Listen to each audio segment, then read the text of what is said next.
आऊज़ु बिल्लाहि मिनश्शैतानिर्रजीम बिस्मिल्लाहिर्रहमानिर्रहीम। अस्सलामु अलैकुम वरहमतुल्लाहि वबरकातुहू। प्यारे बच्चों, आज हम इस्लामियात का सबक सूरतुल फातिहा के बारे में पढ़ेंगे। आज मैं आप लोगों को सूरतुल फातिहा की तफसीर के बारे में बताऊंगी। सबसे पहले हम सूरतुल फातिहा की तिलावत करेंगे। अऊज़ु बिल्लाहि मिनश्शैतानिर रजीम।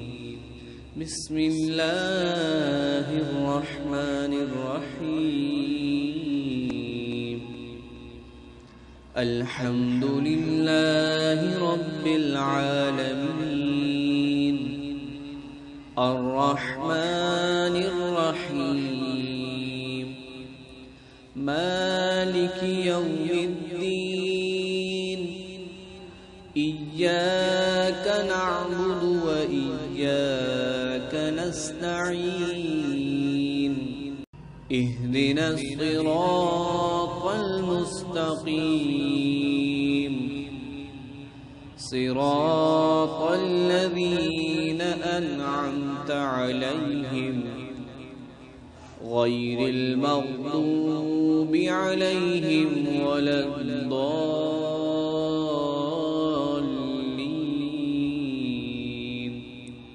सदक़ल्लाहुल अज़ीम।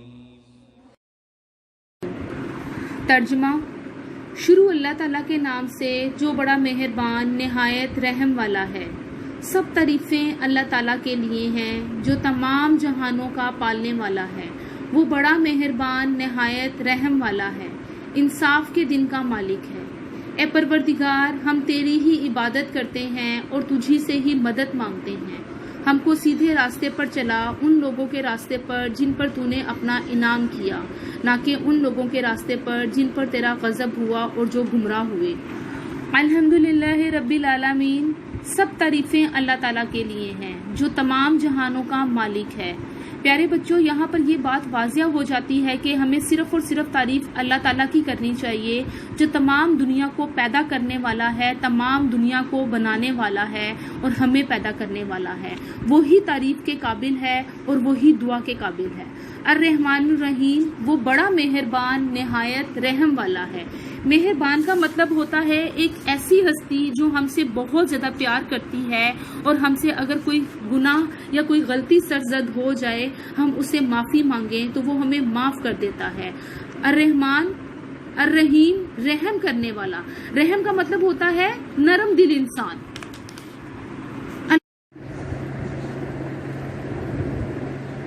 कोई गलती करते हैं तो अल्लाह ताला से माफ़ी मांगे तो वो हमें माफ़ कर देता है। प्यारे बच्चों, आप लोगों को पता है कि अल्लाह ताला हमारी माफ़ी की, हमारी तौबा की का इंतज़ार करता है कि अगर कोई इंसान से कोई गलती हो जाए और वो मुझसे तौबा करे और मैं उसको जल्दी से माफ़ कर दूँ। मालिकी यौमिद्दीन। मालिकी यौमिद्दीन, यौमिद्दीन का मतलब होता है इंसाफ का दिन। मालिक मालिक है, यानी अल्लाह ताला इंसाफ के दिन का मालिक है, क़यामत के दिन का मालिक है। वो दिन जिस दिन हर इंसान को उसके अमाल का, जो जो काम उसने इस दुनिया में किए होंगे, उन सब का उसको हिसाब देना होगा। इय्याका नाबुदु व इय्याका नस्ताईन, हम तेरी ही इबादत करते हैं। इय्याका नाबुदु, हम तेरी ही इबादत करते हैं। किसकी इबादत? अल्लाह ताला की इबादत। व इय्याका नस्ताईन, और तुझी से मदद मांगते हैं। यानी हम अल्लाह ताला की इबादत करते हैं, उसी से मदद मांगते हैं। हम परेशान होते हैं, हमें कोई परेशानी लाहक हो जाती है, हमें कोई मुश्किल पेश आ जाती है, हम अल्लाह ताला से दुआ मांगे तो अल्लाह ताला हमारी दुआ को कबूल करता है। इहदिनस सिरातल मुस्तकीम, हमको सीधा रास्ता चला। हम यहाँ पर अल्लाह ताला से दुआ करते हैं कि हमको सीधा रास्ता चला। ये सीधे रास्ते का मतलब यहाँ से ये नहीं है कि बिल्कुल स्ट्रेट रास्ता कि हम सीधा अपने घर को चले जाएं, यानी वो रास्ता जिस पर हम बुरे काम ना कर सके, वो रास्ता जिस पर चलकर हम सिर्फ नेक काम करें, अच्छे काम करें, जैसे कुरान पाक पढ़ें, नमाज पढ़ें, रोजे रखें, बड़ों का कहना माने, उस्ताद का कहना माने, वालदैन की खिदमत करें। ये सीधे रास्ते में आते हैं जिससे अल्लाह ताला खुश होता है। ये वो काम है जिससे अल्लाह ताला खुश होता है। सिरात लजीना अनअमता अलैहिम, उन लोगों के रास्ते पर जिन पर तूने इनाम किया। यहाँ पर ये बात देखो प्यारे बच्चों, वाजिया हो रही है कि अल्लाह ताला हमें ऐसे रास्ते पर चलाना जिन पर अल्लाह ताला ने अपना इनाम किया, यानी जिनसे अल्लाह ताला खुश हो जाता है, जो अल्लाह ताला के नेक बंदे हैं, जो जन्नत में जाएंगे वो लोग, जो हमेशा अच्छे काम करते हैं वो लोग, गैरिल मग़ज़ूबी अलैहिम वलज़्वालिन, और हमें उन लोगों के रास्ते पर ना चलाना जिन पर तेरा गजब हुआ। गजब का मतलब है अजाब, अल्लाह ताला का गुस्सा। जब अल्लाह ताला नाराज होता है तो अल्लाह ताला का अजाब नाजिल होता है, अल्लाह ताला को गुस्सा आ जाता है। जब हम अल्लाह ताला की बात नहीं मानते तो अल्लाह ताला को गुस्सा आ जाता है। और हम यहाँ पर ये दुआ करते हैं कि हमें गुमराहों के रास्ते पर ना चलाना। गुमराह वो लोग होते हैं जो अपना रास्ता भूल जाते हैं, जो नेक रास्ते पर नहीं चलते बल्कि शैतान की बातों में आकर, शैतान के बहकावे में आकर, शैतान की शर में आकर, उसके वसवसों में आकर गलत काम करते हैं, जैसे चोरी करते हैं, धोखा देते हैं, वादा पूरा नहीं करते, वालिदैन की बात नहीं मानते, उस्ताद का कहना नहीं मानते, सारे बुरे काम करते हैं। हम यहाँ पर इस सूरत में अल्लाह ताला से दुआ भी मांग रहे हैं और अल्लाह ताला से मदद भी तलब कर रहे हैं। यानी इस सूरत में ये बात साफ साफ वाजिया हो जाती है कि इस सूरत में हम अल्लाह ताला से दुआ मांग रहे हैं, उसका रहम मांग रहे हैं, उससे मदद मांग रहे हैं। अब मैं आप लोगों को सूरतुल फातिहा की तफसीर के बारे में बताऊंगी, यानी सूरतुल फातिहा की कुछ अहम बातों के बारे में बताऊंगी। सूरतुल फातिहा कुरान पाक की सबसे पहली सूरत है, यानी कुरान पाक का आगाज सूरतुल फातिहा से होता है। सूरतुल फातिहा में 7 आयात हैं। ये नमाज की हर रकत में पढ़ी जाती है, यानी अगर हम ये कहें कि सूरतुल फातिहा के बगैर नमाज नहीं होती तो ये भी गलत नहीं है। प्यारे बच्चों, हम हर नमाज की हर रकत में सूरतुल फातिहा पढ़ते हैं, सूरतुल फातिहा की तिलावत करते हैं, यानी नमाज में सूरतुल फातिहा की नमाज में तिलावत का आगाज सूरतुल फातिहा से किया जाता है। इसीलिए इसका एक नाम सूरतुल अस्सलात भी है, यानी सूरतुल सलावात भी है। इस सूरत का एक नाम सूरतुल शफा भी है। इस सूरत को सूरतुल शफा इसलिए कहा जाता है कि जिस भी बीमारी में, जिस भी मुश्किल में सूरतुल फातिहा को पढ़ा जाए वो मुश्किल दूर हो जाती है, वो बीमारी खत्म हो जाती है, इसीलिए इसको सूरतुल शफा भी कहा जाता है। इस सूरत को अगर हम 4 बार पढ़ लें तो हमें पूरे कुरान पाक का सवाब मिलता है। पूरे कुरान पाक में प्यारे बच्चों आप लोगों को पता है कि पूरे 30 सिपारे हैं, पूरे 30 सिपारों से एक कुरान पाक बनता है। और अगर हम ये छोटी सी सूरत को 4 दफा पढ़ लें तो हमें पूरे 30 सिपारों का यानी एक कुरान पाक पढ़ने का सवाब मिल जाता है। अल फातिहा का मतलब होता है शुरू, आगाज, यानी कुरान पाक का आगाज सूरतुल फातिहा से होता है। मोहम्मद सल्लल्लाहु अलैहि वसल्लम ने फरमाया, अल्लाह ताला फरमाते हैं कि इस सूरत को मैंने अपने और अपने बंदों के दरमियान आधा आधा तकसीम कर दिया है। यानी अगर हम इस सूरत को देखें तो इस सूरत की पहली 3 आयात में अल्लाह ताला की तारीफ बयान की गई है और अगली 4 आयात में दुआ और अल्लाह ताला से मदद मांगी गई है। प्यारे बच्चों, यहाँ पर ये बात देखें साफ वाजिया हो जाती है कि हमें सिर्फ और सिर्फ तारीफ अल्लाह ताला की करनी चाहिए, जो पूरी दुनिया का मालिक है, जो पूरी दुनिया पूरी कायनात को पैदा करने वाला है। इस दुनिया में अल्लाह ताला ने इंसान की जरूरत के लिए हर चीज पैदा कर दी है ताकि इंसान को इस दुनिया में जाकर कोई परेशानी, कोई मुश्किल ना हो, क्योंकि वो बहुत ज्यादा मेहरबान, निहायत रहम करने वाला है। अल्लाह ताला अपने बंदों को मुश्किलात में नहीं देख सकता, इसीलिए उसने इंसान को मुश्किलात से निकालने के लिए बहुत सारे रास्ते बताए हैं। उनमें से एक रास्ता सूरतुल फातिहा का भी है। हम इंसान बहुत गुनाह करते हैं मगर फिर भी वो अल्लाह ताला हमें हर नेमत से नवाजता है।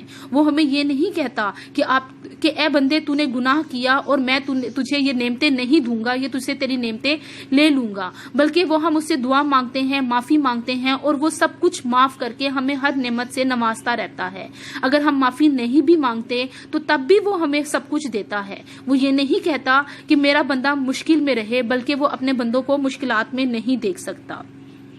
اسی طرح ہم اگر اپنے والدین کی بات نہیں مانتے تو وہ ہمیں یہ نہیں کہتے کہ ہم آپ کی ضرورت کو پورا نہیں کریں گے. یعنی اگر ہم ماما کے ساتھ بری بات کر دیتے ہیں، ماما کے ساتھ اونچی آواز میں بول لیتے ہیں، تو ماما یہ نہیں کہتی کہ میں آپ کو کھانا نہیں دوں گی، بلکہ ہمیں بھوک لگتی ہے، ہم کہتے ہیں ماما بھوک لگی ہے، تو ماما فوراً ہمارے لیے ہماری پسند کا کھانا ہمیں دے دیتی ہے.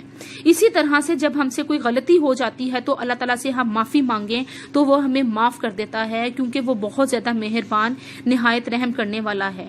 وہ ہم سے بہت زیادہ پیار کرتا ہے. ہم جس طرح سے ہماری ماما ہم سے پیار کرتی ہیں، ہماری ماما ایک ہے، ہماری ماں ایک ہے، وہ ہم سے پیار کرتی ہے. اسی طرح سے اللہ تعالیٰ ہم سے 70 ماؤں سے بھی زیادہ پیار کرتا ہے. یعنی 70 ماؤں سے بھی زیادہ اللہ تعالیٰ ہم اپنے بندوں سے پیار کرتا ہے. اسی لیے وہ ہماری ہر غلطی کو معاف کر کے ہماری ہر ضرورت کو پورا کر دیتا ہے، کیونکہ وہ اپنے بندوں سے بہت پیار کرتا ہے. وہ بہت زیادہ مہربان، نہایت رحم والا.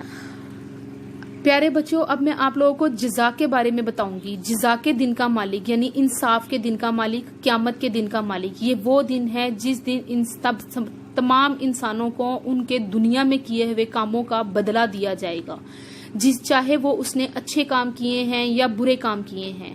اچھے کاموں کے بدلے میں اس کو جنت دی جائے گی اور برے کاموں کے بدلے میں اس کو سزا دی جائے گی اور سزا کے بدلے میں اس کو جہنم میں بھیجا جائے گا. بچوں، اچھے کام کون سے ہوتے ہیں؟ اچھے کام ہوتے ہیں اللہ تعالیٰ کی عبادت کرنا، نماز پڑھنا، روزہ رکھنا، دوسروں کی مدد کرنا، قرآن پاک پڑھنا، سچ بولنا، وعدہ پورا کرنا، معاف کر دینا، ضد نہ کرنا، نرمی سے بات کرنا، ماں باپ کا اور استاد کا کہنا ماننا. یہ سارے اچھے کام ہوتے ہیں. اللہ تعالیٰ کی عبادت کرنا، اللہ تعالیٰ سے دعا مانگنا اور بڑوں سے ڈرنا، یہ سارے اچھے کام ہوتے ہیں. اور برے کام ہوتے ہیں جھوٹ بولنا، حسد کرنا، ماں باپ کو تنگ کرنا، استاد کی بات نہ ماننا، گالی دینا، چوری کرنا، ضد کرنا، یہ سارے برے کام ہوتے ہیں. اچھے کاموں کے بدلے میں ہمیں جنت دی جائے گی اور برے کاموں کے بدلے میں ہمیں دوزخ دی جائے گی.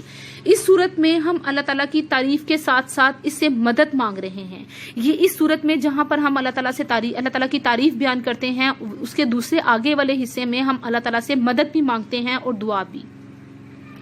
تعریف کے ساتھ ساتھ ہم اللہ تعالیٰ سے کہہ رہے ہیں کہ اے اللہ تعالیٰ ہمیں اچھا راستہ دکھا، ہمارے دل و دماغ میں اچھے کام ڈال جس سے اللہ تعالیٰ خوش ہوتا ہے. ایسے کام یعنی سچ بولنا، قرآن پاک پڑھنا، والدین اساتذہ کی بات ماننا، یہ سارے ایسے کام ہیں جن کے کرنے سے اللہ تعالیٰ خوش ہوتا ہے.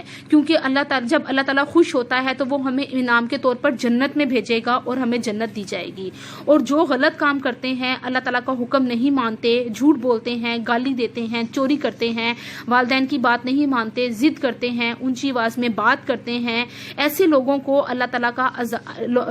اللہ تعالیٰ کا عذاب نازل ہوگا. اور اللہ کا عذاب مختلف طریقوں سے ہوتا ہے. کبھی اس کو جنت میں بھیج دیا جائے گا یا اس کو مشکلات پیدا کر دی جائے گی، اس کے غلط کام زیادہ کر دیے جائیں گے. یہ بھی اللہ تعالیٰ کی ناراضگی کا ہی حصہ ہوتے ہیں کہ انسان اللہ تعالیٰ کو جب ناراض کرتا ہے تو اللہ تعالیٰ اس سے ناراض ہو جاتا ہے. تو بعض اوقات انسان غلط کام زیادہ کرنا شروع کر دیتا ہے یا والدین کی بات نہیں مانتا. یعنی جو بھی غلط کام کرتا ہے وہ اللہ تعالیٰ کی ناراضگی کا حصہ ہی ہوتے ہیں اور ایسے لوگوں کو صرف اور صرف دوزخ میں ڈالا جائے گا.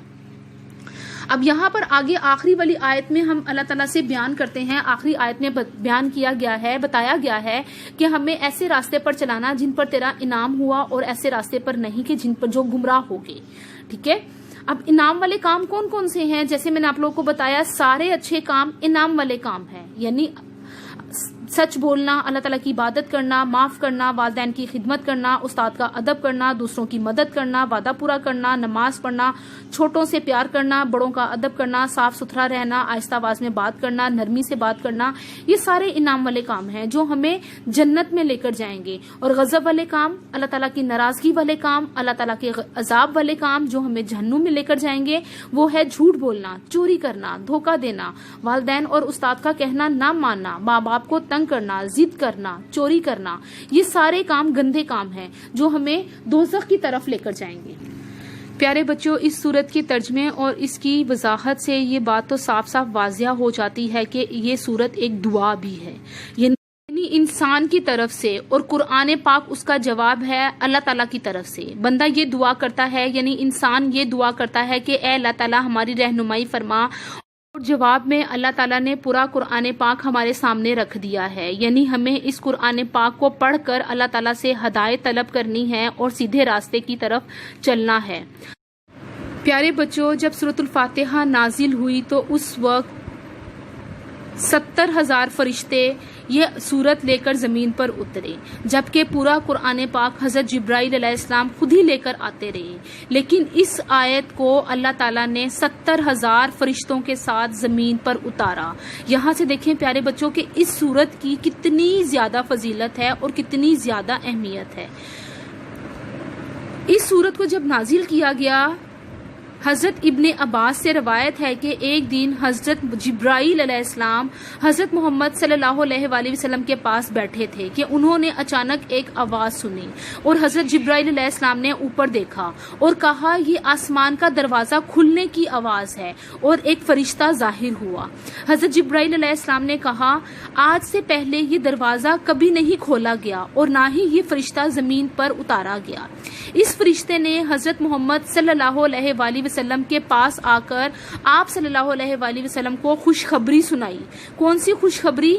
اس فرشتے نے آپ صلی اللہ علیہ وآلہ وسلم کو سلام کی، 2 نوروں کی خوشخبری سنائی، اور وہ 2 نور کون سے تھے؟ ایک سورۃ الفاتحہ اور دوسری سورۃ البقرہ کی آخری آیات۔ خوشخبری سنائی اور کہا کہ اللہ تعالیٰ نے فرمایا ہے کہ آپ جس بھی مقصد کے لیے اس سورت اور ان آیات کو پڑھیں گے وہ دعا اور وہ حاجت آپ لوگوں کی فوراً پوری کر دی جائے گی۔ یعنی دیکھیں پیارے بچوں کہ اس بات سے یہ بات واضح ہو جاتی ہے کہ جب انسان کو کوئی بھی مشکل پیش آئے، کوئی بھی پریشانی ہو، تو وہ سورۃ الفاتحہ کو پڑھے تو اس کی پریشانی اور اس کی مشکل ختم ہو جاتی ہے۔ جس طرح سے میں نے آپ لوگوں کو پہلے بتایا تھا کہ اس سورت کو سورۃ الشفا بھی اسی لیے ہی کہا جاتا ہے، جو شخص بیمار ہو اس سورت کو پڑھ کر اس پر دم کر دیا جائے یا پھونک دیا جائے یا اس کو پانی پر پھونک کر پانی پلایا جائے تو اس انسان کی بیماری کم ہو جاتی ہے یا پھر ختم ہو جاتی ہے۔ اسی لیے اس سورت کو سورۃ الشفا بھی کہا جاتا ہے۔ پیارے بچوں، آپ بھی اس سورت کو یاد کریں اور زیادہ سے زیادہ اس کو پڑھا کریں تاکہ آپ لوگوں کو بھی اس دنیا میں کوئی بھی پریشانی یا مشکل نہ ہو۔ ہم اللہ تعالیٰ کی تعریف بھی بیان کرتے رہیں اور اللہ تعالیٰ سے مدد بھی طلب کرتے رہیں اور معافی بھی مانگتے رہیں۔